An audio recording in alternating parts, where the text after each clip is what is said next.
자, 안녕하십니까. 안녕하세요. 한 주간 잘 보내셨습니까? 자, 저희 교재 오늘은 410페이지로 가겠습니다. 410페이지. 자, 날씨가 이제 막 춥습니다. 그렇죠? 네, 진짜 겨울 같아요. 네. 어제 이제 우리가 시험이 발표가 합격자 발표가 돼서 뭐 다들 뭐 그냥 네, 난리가 났고 어쨌든 뭐 합격하신 분들은 합격해서 기뻐서 술 마시고 떨어지신 분들은 열받아서 술 먹고 하여튼 뭐 어저께가 희비가 엇갈리는 날이었는데 어쨌든 여러분들도 이제 아마 내년이 되면 이제 그렇게 되겠죠. 네. 자, 어쨌든 오늘 또 나가보도록 하겠습니다. 우리 또 이제 한 주가 지났기 때문에 또 기억나는 게 많을까요? 날아가는 게 많을까요? 날아가는 게 많겠죠. 자, 복수를 한번 해보겠습니다. 자, 우리 취득세라는 세금은 행위세다라는 말부터 출발했어요. 행위세다. 행위세. 자, 행위에 대해서는 우리 민법 시간에 법률행위 배우시죠? 법률행위. 자, 법률행위. 민법상의 법률행위인데 그 중에서 취득행위는 세 가지가 있다라고 배웠어요. 세 가지. 첫 번째는 무슨 취득이었었죠? 무슨 취득? 원시 취득. 그렇죠? 원시 취득이 있었습니다. 최초로 추가한 거. 이제 이것도 자꾸 이제 반복하니까 이제 눈에 들어와요. 근데 다음 달에 이제 또 처음 오신 분들은 또 이게 뭐냐. 이제 그렇게 하겠죠? 그러니까 여러분은 이제 두 번째 들으시는 거고 다음 달에는, 이제 그분들은 또 처음 듣겠죠. 그러면 이제 그때 오시면 옆에서 좀 알려주세요. 뭐 어떤 내용인지. 응? 알려줄 수 있겠어요? 응? 저도 뭐 온 지는 좀 됐는데 아는 게 없어요. 그죠? 네. 자, 두 번째가 이제 승계 취득. 두 번째가 승계 취득. 승계는 넘겨받는다는 얘기죠. 이때 승계는 우리가 유상으로 넘겨받든 무상으로 넘겨받든 신경 쓰지 않는다라고 했었습니다. 그 다음에 좀 희한한 취득이 있었죠. 원시도 아니고 승계도 아닌데 취득인 것처럼 보는 취득. 간주 취득이 있었죠. 간주 취득. 자, 세 번째는 간주 취득이 있었습니다. 그러면 이런 취득 행위를 하는 개인이나 아니면 기업이 세금을 내는 거예요. 그렇죠? 자, 뭐 개인이 뭐 부동산을 사든 아니면 매매법인이 부동산을 사든 경매법인이 부동산을 할 수도 있잖아요. 그렇죠? 그러면 얘가 이제 납세무자가 된다고 그랬어요. 납세무자. 그러면 납세무자는 사실상 취득하는 자하고 간주 취득자가 있다 이렇게 말씀드렸었죠. 그렇죠? 사실상 취득이라는 건 이걸 말하는 거죠. 요거 그렇죠? 예. 만약 건물을 지었다면 뭐 건물주가 내면 되는 거고, 뭐 매매를 했다면은 누가 내면 돼요? 매수인이 내면 되겠죠. 매수인. 상속을 받으면 상속 받은 사람이, 그 다음에 이제 징여를 받으면은 징여 받은 사람이 내면 되겠죠. 그렇죠? 자, 그런 것을 사실상 취득하는 자다라고 하셨습니다. 그 다음에 간주 취득자는 어떤 뭘 변경하면 가액의 증가가 일어난다. 그럼 그 증가된 시점에 소유자가 내라. 이런 얘기도 있었죠. 네.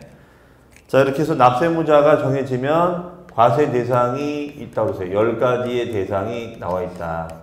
그럼 10가지 과세 대상이 있는데 요 10가지는 암기를 하셔야 된다. 그래서 토지부터 출발해서 임목까지 10가지 과세 대상이 있다더라.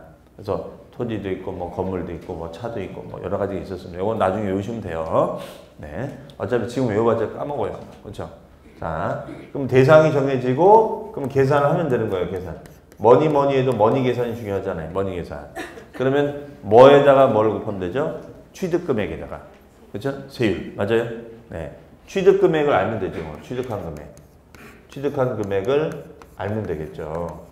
그럼 취득 금액은 뭐 내가 만약에 뭐 분양을 받았다. 그럼 뭐가 될까요? 분양가가 되겠죠. 분양가.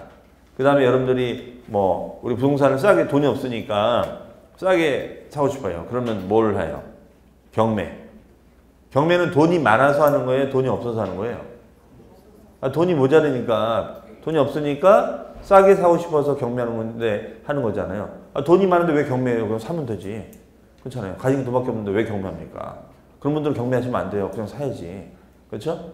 자, 그러면 경매라면 낙찰 받으면 낙찰가가 있겠죠? 낙찰가로 가면 됩니다. 자, 이런 것들이 이제 소위 말해서 취득가액이 되는 거지요. 요 취득가액이 되는 거죠. 다만 이제 취득가액은 우리가 취득한 날로부터 60일까지 신고하도록 돼 있었어요. 신고. 그래서 얘는 신고가액이다 이렇게 썼죠. 신고가액. 신고가액. 그러면 신고가액으로 가면 되는데 알아서 신고하라면 어떻게 한다고 그랬죠? 알아서 탈세한다고 그랬죠? 알아서 탈세한다. 탈세는 안 가르쳐줘도 알아서 해요. 알아서. 어떻게 하면 탈세할 수 있겠어요? 탈세 방법. 줄이면 되죠. 가격을 줄이면 되지. 그렇죠? 눈이 맞아가지고 가격을 줄이면 되는 거죠. 어차피 매도인은 양도 금액을 줄이면 되고 매수인은 취득 금액을 줄이면 되는 거니까 서로 좋잖아. 당신은 양도세 줄이고 나는 취득세 줄이고. 그렇죠? 이걸 누가 알겠어? 보니까 누가 알더라고. 네. 그래 걸려가지고 그냥 뭐 가산세 충격하고 조사받고 도망가고 그렇죠? 자, 그래서 과세관청은 얘가 신고를 잘하나 못하나 검증한다고 그랬죠? 그 검증된 금액을 뭐라고 하냐면 시가 표준액이라고 했었어요. 시가 표준액. 그럼 시가 표준액 이상으로 신고를 해주면 되는 거예요.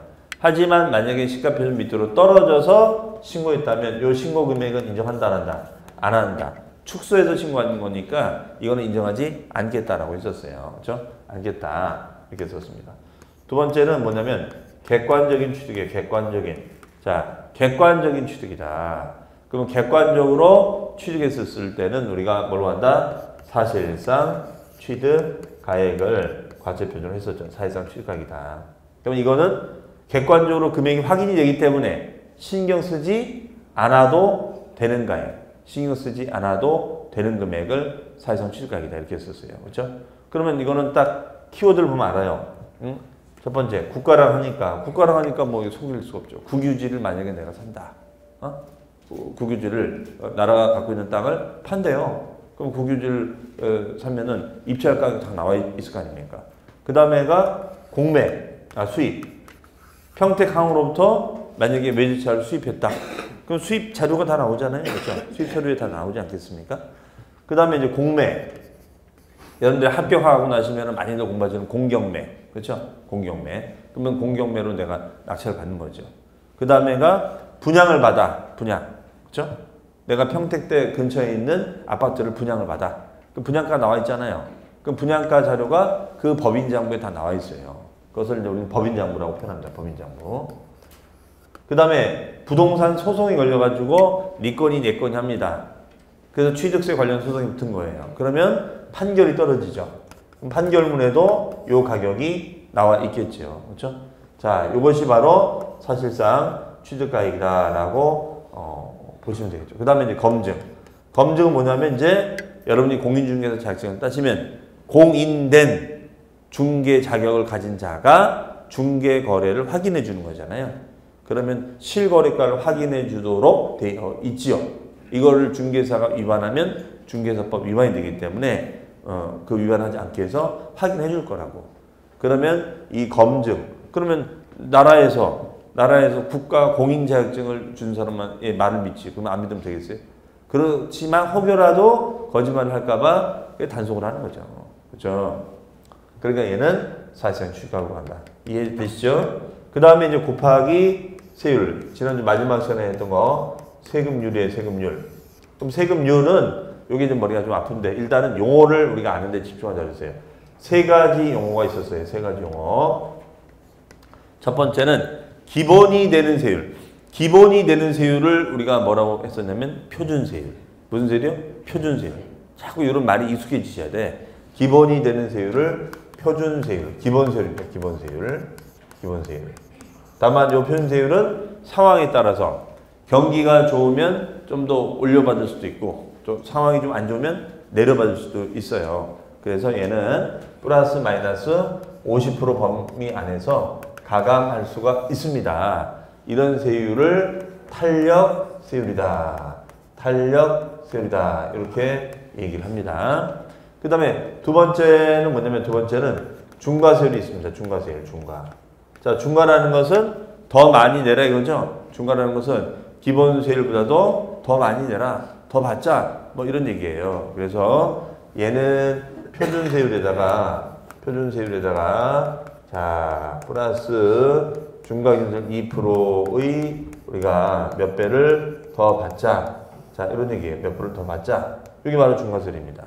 그럼 이때는 이것을 우리는 중과 기준세율, 중과 기준세율입니다. 중과 기준. 중과 기준세율에 몇 배를 더 받자. 이렇게 얘기해요. 자, 이런 거 있었어요. 요걸 우리 지난주에 했었죠. 그럼 중과되는 이유가 있었어요. 중과되는 이유가 크게 뭐 세 가지가 있었는데 첫 번째는 뭐냐면 사치스러운 재산을 취득하면은 중과하자 이렇게 했었어요. 그래서 얘는 이제 4배를 중과를 했었죠. 그러면 기본세율 내고 2%에 4배면은 몇 프로예요? 8%더 내라 이거 했었죠. 자, 이런 거 했었어요. 그러면 사치성 재산이라는 것은 일반인들이 취급하기 힘든 재산. 그렇죠? 쉽게 얘기해서 우리가 사기 힘든 재산. 그렇죠? 그러면 이걸 구분하는 게 어렵지 않아요. 우리가 사기 힘든 거니까. 별장 살 수 있어요, 없어요? 네? 슬퍼요? 아니, 뭘 슬퍼. 아, 무슨 별장을 사. 아파트 하나 더 사야지. 지금 별장 갈 때야. 그렇죠? 별장 빌렸으면 되는 거지. 그렇죠? 그다음에 골프장. 그렇죠? 지금 골프는 칠 수 있지만 골프장을 어떻게 운영해 내가. 그다음에 고급 오락장. 오락장 뭐죠? 카지노장. 그렇죠? 카지노장. 그다음에 고급 선박. 요트죠, 요트.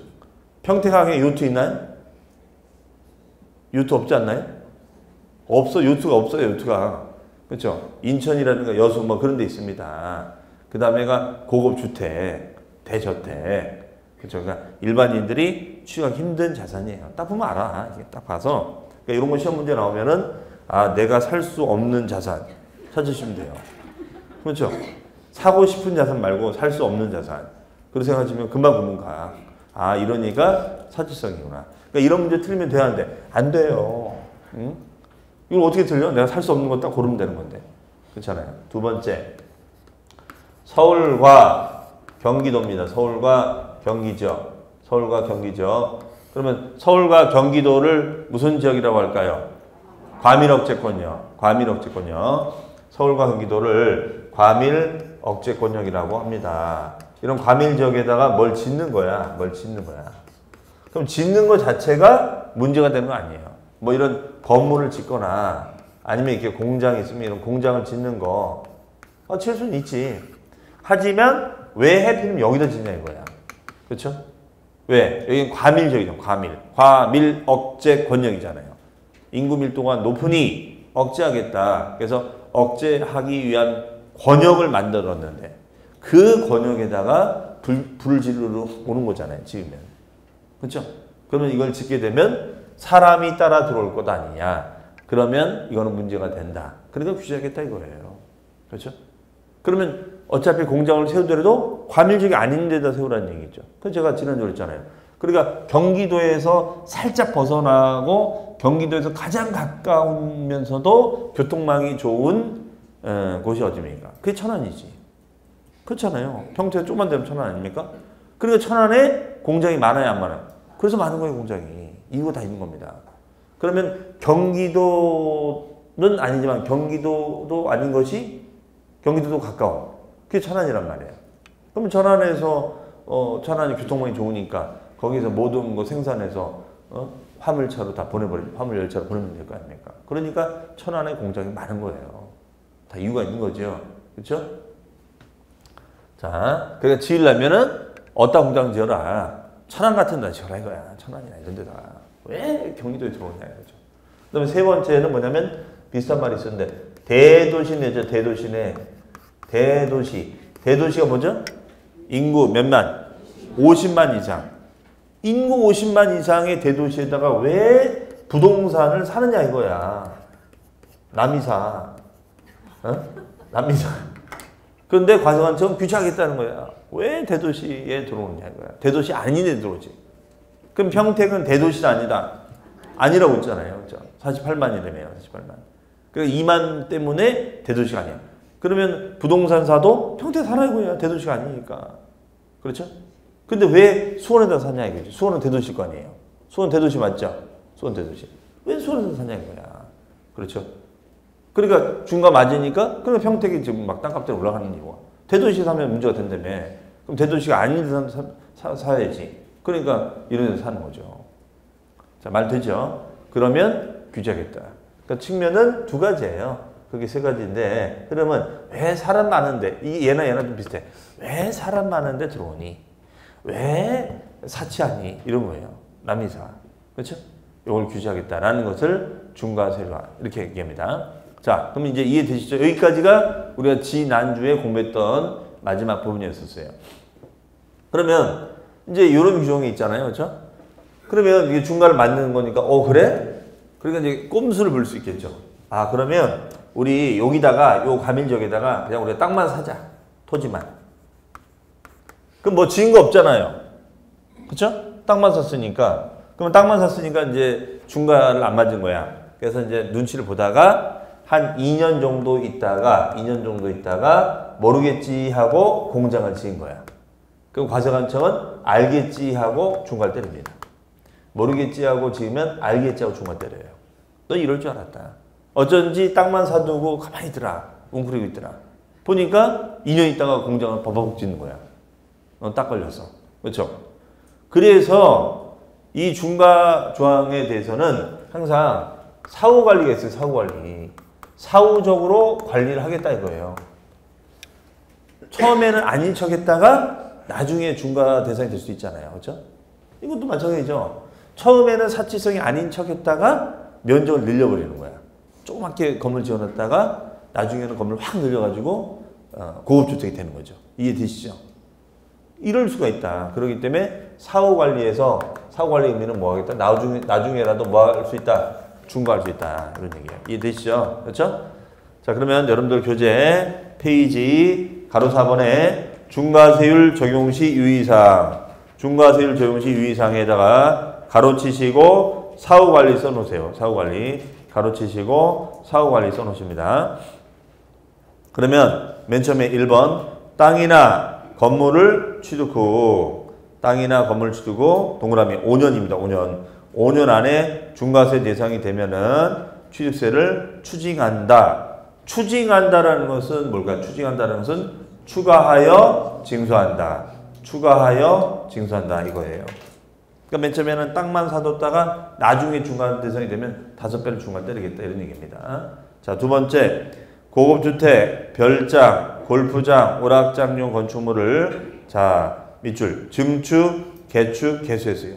증축, 개축, 개수했습니다. 그럼 늘어나는 거죠?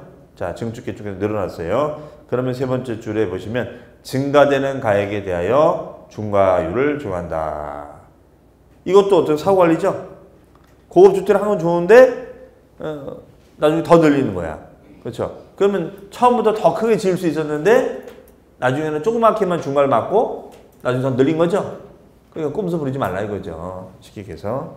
그 다음에 3번 과밀 억제권역 내의 공장 신증설의 경우에 소유자와 공장을 신증설한 자가 다른 때는 이건 신증설한 자가 중과를 한대요. 소유자에게 중과한대요. 소유자가 신설 또는 증설한 것으로 보아 중과세를 정한다. 라고 돼 있죠? 다만 이하는 보시지 마시고 거기까지 보시면 돼. 그럼 이거는 뭐냐면 우리 이런 거 배웠었잖아요. 이 건물이 이렇게 있어요. 건물. 자, 건물이 있습니다. 건물. 근데 건물이 있는데 요 건물주가 있다 그랬죠. 건물주. 그 다음에 여기가 가설자. 근데 가설자가 여기다 시설을 갖다가 가설할 수 있겠죠. 헬스장을 만드는데 헬스장을 만드는데 여기다가 무슨 에스컬레이터를 따로 설치했다. 뭐 이럴 수 있다고 그랬잖아요. 그렇죠? 그러면 이 경우에는 가설자가 납세물을 진다. 건물주가 진다. 건물주 기억나세요? 네. 이 시설물은 이 건물의 부속 시설물로 간주하여 이렇게 했어요. 간주하여 건물주에게 납세물을 묻겠다 이렇게 했었어요. 그렇죠? 그러면 이 건물주를 어려운 말로 우리가 뭐라고 했었는데 주를 시작하는 거. 주 날라갔네요. 주체 구조부 주자. 좀 말이 어려워. 주체 구조부. 이걸 우리 공법에서는 주요 구조부라고 그래요. 건축법. 이 건축법 용어예요. 그러면 이 주요 구조부, 주체 구조부 측자가 납세물을 진다. 그러면 제가 그랬죠. 그럼 건물주 입장에서 억울하지. 내가 이거 설치한 것도 아니고 얘가 하는 거를 왜 내가 책임지느냐. 그러니까 이거는 어떤 의미냐면 과세관청 입장에서는 그냥 요 납세문자를 한 명으로 정하고 싶은 거야. 이 건물에. 무슨 건물에 납세문자 여러 사람이 되면 피곤하잖아요. 그럼 당신한테 총대를 메우게끔 하고 그러면 이 세금에 대한 문제는 당신하고 여기 알아서 해라. 계약 관계를. 그렇죠? 그럼 받아내면 될 거 아니에요. 그죠? 그렇죠? 그래서 평택시 입장에서는 한 건물에 하나의 메인 납세문자가 있기를 원하는 거예요. 왜냐면 건물이 한두 개냐고 지금. 그렇죠? 담당 공무원은 숫자도 한두 명에서 일하는데 이걸 다 어떻게 다 체크업을 하냐고 이게. 그러니까 건물주 당신한테 책임 물을 테니까. 마치 이거는 다가구 주인한테 가가호 못 받기 뭐하니까 전기, 수도 이런 요금을 주인이 자 또리 엄마 이번에 얼마 이렇게 걷어가지고 한꺼번에 내는 거랑 똑같은 논리예요. 이해되시죠? 자 그러면 이것도 마치 이게 물건만 바뀐 거잖아. 얘가 공장이면은 공장이 있고 가설자가 달랐을 때는 공장이 있고 가설자 달랐을 때는 이때 누구나 다 공장의 소유주가 한다. 이해되세요? 네 이렇게 보시면 되겠죠? 오케이. 그 다음에 세율의 특례. 자, 특례라는 것은 요 세 번째 여기 들어갔죠? 특례. 세 번째가 특례야, 특례. 특례. 특례는 어떤 거였냐면요. 예외적으로 발생하는 예를 우리가 특례라고 하죠. 그러니까 일반적으로 발생하지 않고 아주 예외적으로 발생되는 게 있어요. 그럼 여기 특례 세율은 크게 두 가지가 있습니다. 우리 교재도 잘 나와 있습니다만 특례 세율은 우리가 두 가지가 있어요. 특례 세율은 일반적인 유상승계나 무상승계 아니라는 거예요. 그럼 이 특례 세율은 크게 두 가지가 뭐냐? 첫 번째가 2%짜리 특례 세율이 있고 두 번째는 표준세율에서 표준율에서 마이너스 2%를 빼는 거. 요것도 있다 이거예요. 그럼 2%는 우리가 무슨 취득이냐? 2%는 간주 취득이 있습니다. 간주 취득. 간주 취득이 일어나면 우리가 특례세율이 적용이 된다. 이렇게 합니다. 간주 취득. 자, 간주 취득. 그러면 맞잖아요. 간주 취득은 정상적인 취득이 아니었었죠? 그렇잖아요. 비정상적인 취득이었잖아요. 이거는 간주 취득은. 그러면 이게 뭐가 있을까요? 간주 취득 예를 들어서 어떤 변경행위가 있었죠? 변경행위. 그렇죠? 어떤 변경행위가 있었어요. 변경행위. 변경행위. 그럼 무슨 변경? 지목 변경. 그 다음에가 종류 변경. 그렇죠? 자, 지목을 바꾼다거나 종류를 바꿨을 때는 일종의 무슨 취득? 간주 취득. 그렇죠? 간주 취득. 정상적인 취득이 아닌 거죠? 자, 이런 정상적인 취득이 아닌 거니까 취득으로 보자.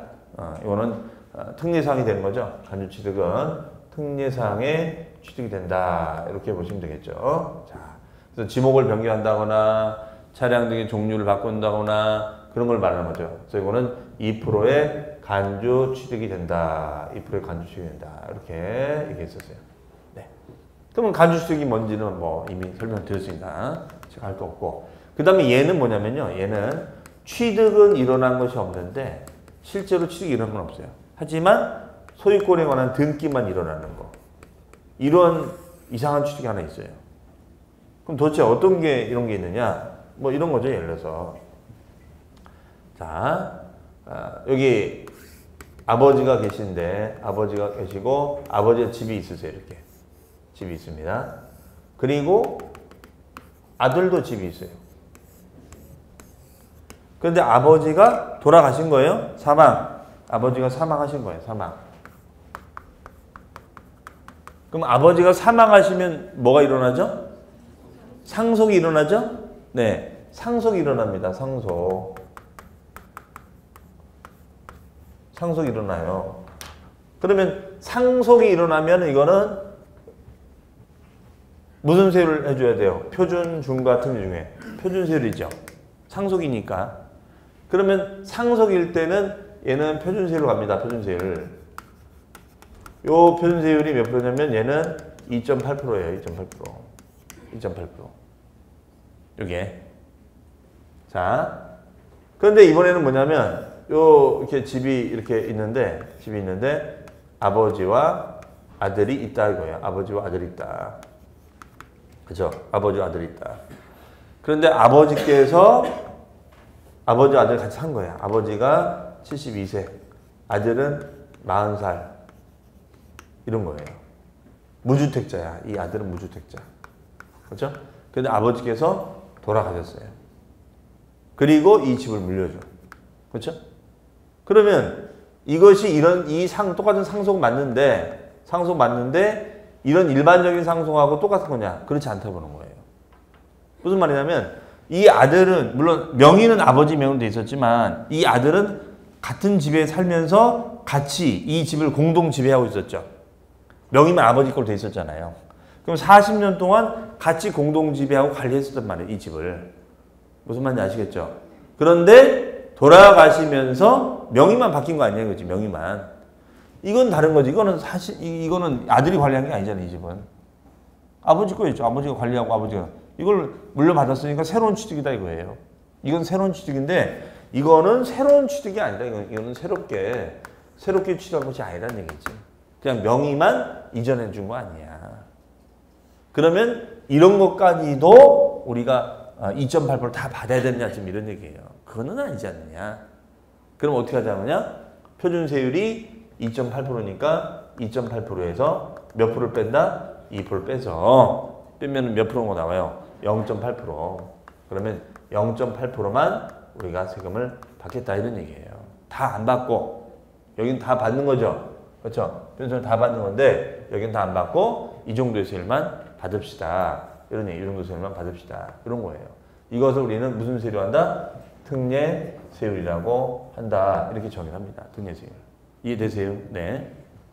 자, 그러면 3번의 세율의 특례 보시면 1번 형식적 취득에 대한 특례가 있습니다. 자, 그러면 얘는 오른쪽에 보니까 박스의 특례세율은 표준세율 마이너스 2%라고 되어 있죠? 자, 거기다 이렇게 써놓습니다. 사실상 취득이 일어난 건 없다. 하지만 뭐가 일어난 거예요? 등기. 그냥 단순 등기만 해주는 거야.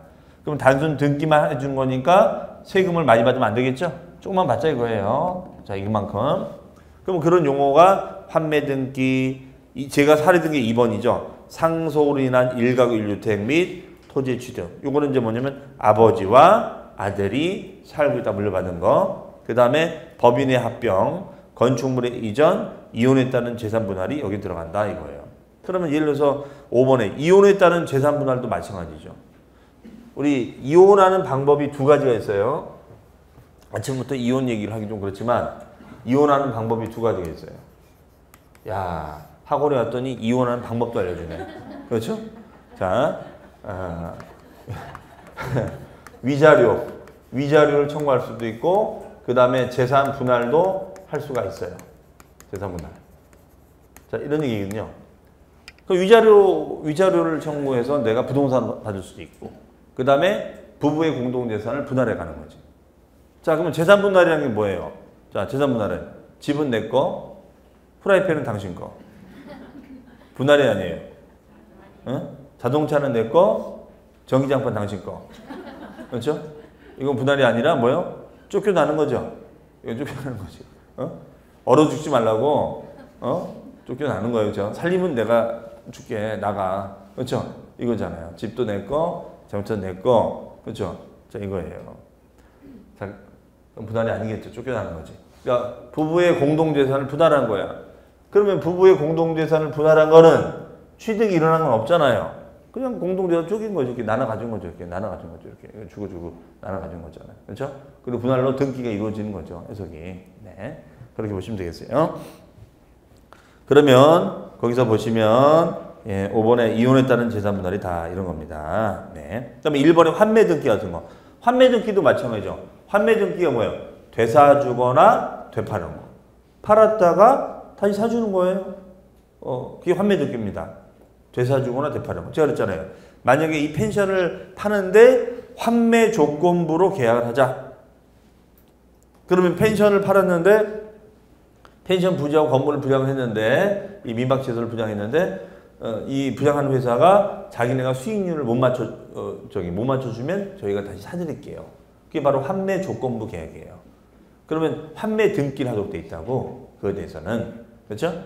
그러면 그건 실제로 왔다 갔다만 한 거잖아요. 취득은 없었다고. 하지만 등기는 쳤으니까 세금은 내라. 많이는 안 받겠다. 표준세율 마이너스 몇 프로? 2%. 이해되세요? 네. 환매라는 단어 알고 있어야 된다고 그랬죠?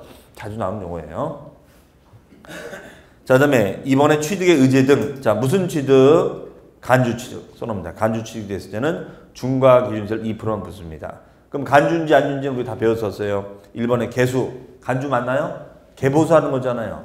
소유권 안 바뀌고 개보수만 해주는 거죠.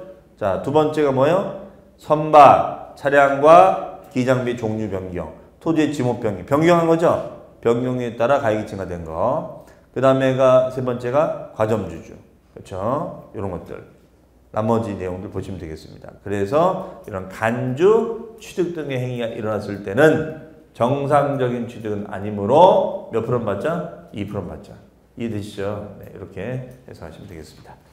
자, 지금은 이 유를 외우는 것이 아니라 이 세율의 뜻이 뭔지를 아는 것이 중요하다고 했어요. 제가 표준은 원시 승계 취득 시에 적용되는 기본 세율이다. 그 다음에가 사치성 재산을 취득한다거나 과밀 지역에 뭘 짓는다거나 대도시는 뭘 취득하면은 중과세율이 적용이 된다.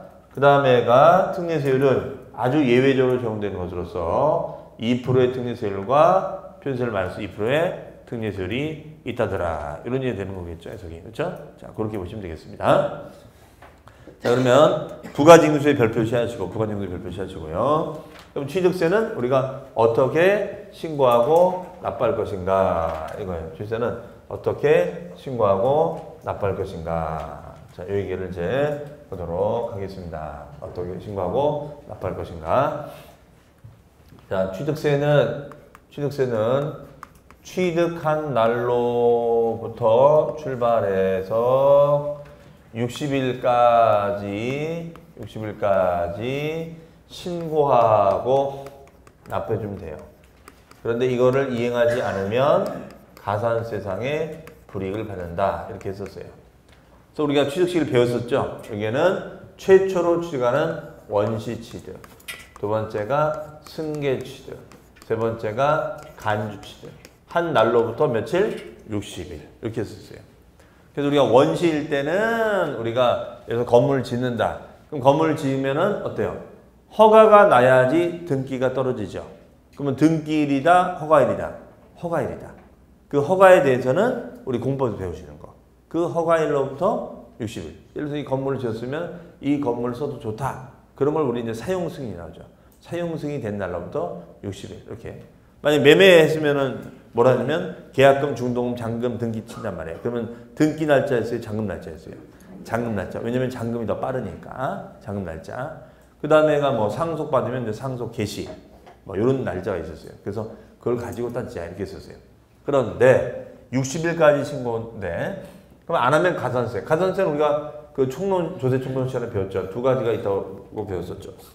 신고를 안 했을 때는 신고 불성실 가산세가 있어요. 신고 불성실 가산세. 그 다음에 납부를 제대로 안 했을 때는 납부 불성실 가산세가 있다라고 설명을 드렸고, 그 다음에 얘는 신고 유형에 따라서 여기는 이제 10%짜리가 있었고요. 20%짜리가 있었고 40%짜리가 있었어요. 그러면 10%짜리는 어떤 거냐면 과소신고. 과소니까 뭐죠? 적게 한 거죠, 적게. 그죠? 그 다음에 무신고는 이제 20%. 그 다음에 요건 이제 부정한 경우. 부정한 경우라는 것은 악의적으로, 일부러 안 한 거야. 일부러 아예 무신고한다거나 일부러 적게 신고했을 때는 몇 프로? 40%. 40%가 되는 겁니다. 그 다음에 납부 불성실 가산세는 얘는 하루당 곱하기 만분의 3. 하루당 곱하기 만분의 3. 이때 만분의 3은 0.03%가 되겠습니다. 0.03%. 그렇죠? 0.03%. 그래서 하루당 우리가 0.03%씩 가산이 됩니다. 네, 이렇게 되는 거예요. 이런 것을 우리는 납부 불성실 가산세. 그렇죠? 자, 그래서 우리는 신고 불성실 가산세가 있었고, 두 번째는 납부 불성실 가산세가 있었습니다. 이러한 가산세를 우리가 부과한다. 이렇게 되겠죠. 그래서 이날로부터 신고하자. 그러면 이때 요 취득한 날로부터 우리가 신고를 하는 거예요. 자, 그러면 여기서 이제 또 따질 거는 뭐냐면 우리가 그럼 취득세 신고를 무조건 다 해야 되느냐? 그건 아닙니다. 우리가 여기는 또 이런 개념도 있었죠. 면세점. 면세점이 되면은 아예 취득세 안 내도 된다고 그랬어요. 면세점. 면세점 기억납니까? 면세점? 면세점이 무슨 뜻이었죠? 세금이 면제되는 기준점. 여기 얼마냐면 50만 원. 50만 원. 그래서 이거는 취득금액이 50만 원 이하. 취득가액이 50만 원 이하가 되면 아예 부과를 하지 않아요. 이거는 부과를 하지 않습니다. 그러니까 50만 원까지 세금이 없다는 거죠. 그럼 취득가액이 30만 원이다. 없어요. 그렇죠? 이런 걸 우리는 면세점. 아예 계산 안 한다고 했었습니다. 자, 그 다음에 그러면 이제 취득세가 이제 취득가액을 신고가액이다, 시가표준액이다, 사실상 취득가액이다 이렇게 정한 다음에 곱하기 세율을 곱해주면 되겠죠. 그럼 이때 세율은 표준세율이다, 그 다음에 특례세율이다, 중과세율이다 이렇게 해서 그렇죠? 그러면 세금이 나오는 거예요 이제. 그러면 취득세가 얼마. 그러면 요것만 내는 거냐? 그건 아니었었죠. 요 취득세는 우리가 부가세였을까요? 독립세였을까요? 독립세. 기억나세요? 독립세. 독립세는 실이었어요? 바늘이었어요? 바늘이었죠, 바늘. 자, 바늘이 가면 뭐가 따라간다? 실이 있어서 실에는 우리가 농어촌 특별세하고 지방교육세가 있었어요. 요게 10%가 붙었고 지방교육세가 20%가 붙어. 두 가지가 달랑달랑 붙는 거예요. 그렇죠? 그러면 얘도 내지만 얘도 같이 내야 돼. 이해하시겠죠? 요거를 기본적으로 60일까지 하자. 그렇죠? 그러면 모든 취득행위가 다 60일이냐? 유일하게 예외가 딱 한 가지 있어요. 단 상속은 제외. 다만 상속일 때는 6개월, 외국에 주소를 두고 있을 때는 9개월까지 연장이 돼요. 이게. 왜 그러냐? 상속이라는 것 때문에. 우리가 상속을 받게 되면은 시간이 많이 걸리죠? 왜? 상속을 받게 되면은 싸움이 일어날까 안 일어날까요? 싸움이? 여러분 같으면 싸우시게 재산이 한 30원 물려주는 거야. 근데 여러분 형제지간이 한 4남매 정도 되는 거예요. 싸움이 일어날까 안 일어날까요? 싸움이 일어나죠. 머리끄댕이 자꾸 일어납니다. 그렇죠? 옛날 얘기 초등학교 때 얘기부터 출발해서 너는 그때부터도 그렇게 욕심이 많더니 지금까지도 그렇게 욕심이 많으냐? 언니한테 양보만 안 했냐? 그렇죠? 안 된대. 그렇죠? 그럼 너 죽고 나 죽자 오늘. 그렇죠? 둘 다 머리 다 뽑혔어요. 머리 뽑혀도 재산만 가져갈 수 있다면 다시 신문데. 그렇죠? 자, 그러니까 상속은 시간이 많이 걸리는 거예요. 서로 막 재산 가지고 다툼을 하니까. 그러면 이 재산 배분자려면 시간이 60을 갖고는 안 돼. 그래서 여기는 6개월까지 해준 거야. 그런데 앞불사 상속인 중에 해필이면 막내가 외국에 있는 거야. 아니, 상속받을 딱 한 달 전에 저기 그것도 유럽으로 가버렸어요. 그렇죠? 전화해도 안 와. 야, 막내 빨리 들어와라. 안 온대. 그렇죠?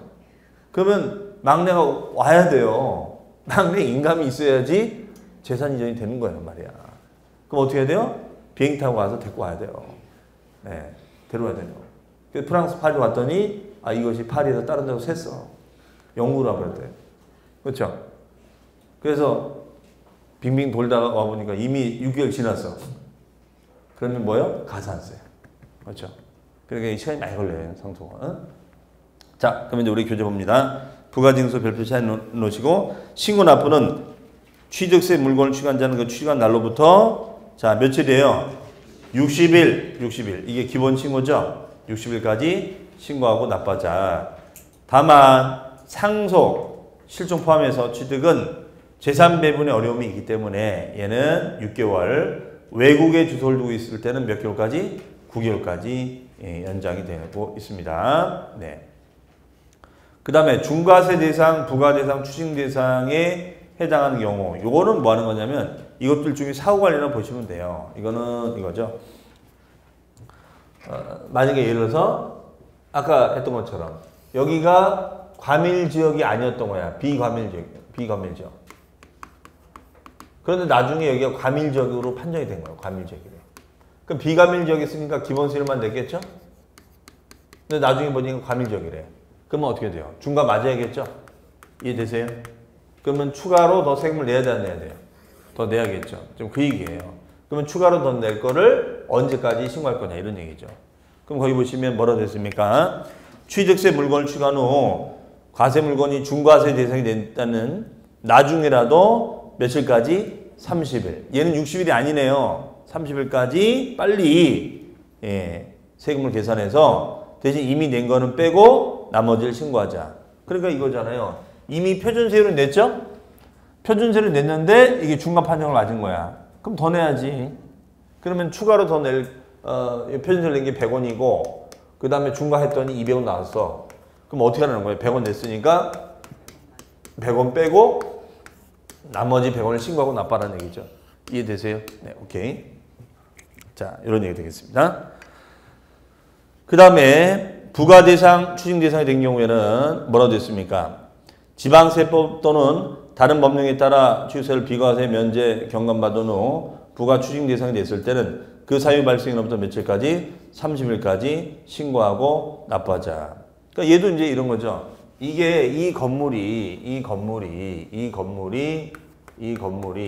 임시 건축물이 임시 건물.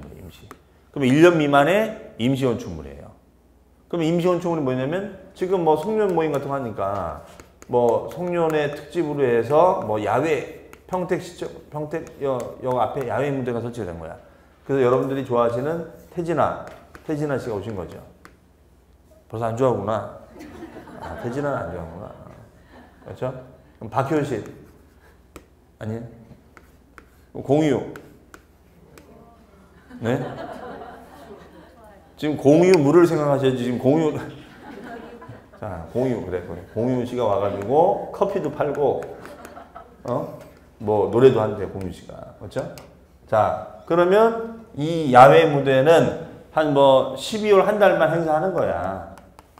그러면 이거에 대해서는 세금을 부과한다, 안 한다? 안 한다, 이런 얘기죠. 안 한다.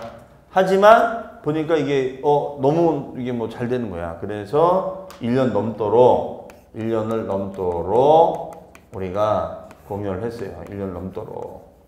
그렇죠? 그러면 이거에 대해서는 뭐 하겠다? 과세하겠다 이겁니다. 1년 넘도록. 그렇죠? 1년 넘도록 했을 때 과세하겠다. 이런 얘기예요.